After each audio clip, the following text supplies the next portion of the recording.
السلام عليكم ورحمة الله تعالى وبركاته. مشاهدينا الكرام، كما تشوفوا معنا هاد المقطعين من يعني مقطع فيديو مع الصورة الثالثة، واللي تدوز لنا يعني كيفاش الأمن الجزائري يعالج يعني الشغب في الملاعب. تشوفوا يعني الجهاز الأمني تيدخل في وسط الملعب وتيتراشق بالحجر يعني مع المتفرجين. هذا يعني الصورة كيفاش واضحة. لكن واش المعالجة ديال الأمن هكا تيكون؟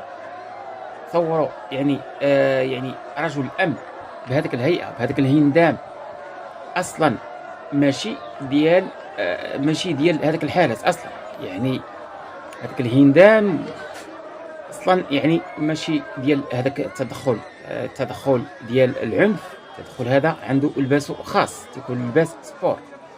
الناس اللي تيكون تيدخلوا اصلا تيكون من واحد الفئه سنيه صغيره باش يقدروا يحلوا المشاكل اللي تتكون فيها واحد الجهد وواحد القوه.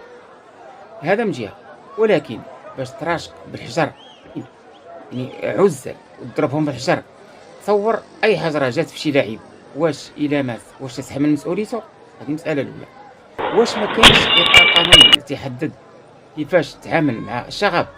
كاين سجن، كاين غرامات، كاين بزاف ديال الحوايج باش تدخل انت وتضربو بحجر.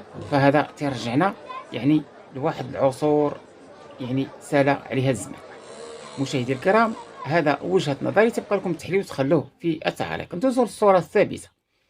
تتضح لنا بان السيد يعني مور واحد الثقب، بالدارجات حنا تنقولوا مور واحد جحر، بحال تكون في اراضي يعني خاليه، يعني بحال هذاك الشيء ديال مع شي حيوان صغير، ثعبان، فار، شي حاجه غادي يخرج.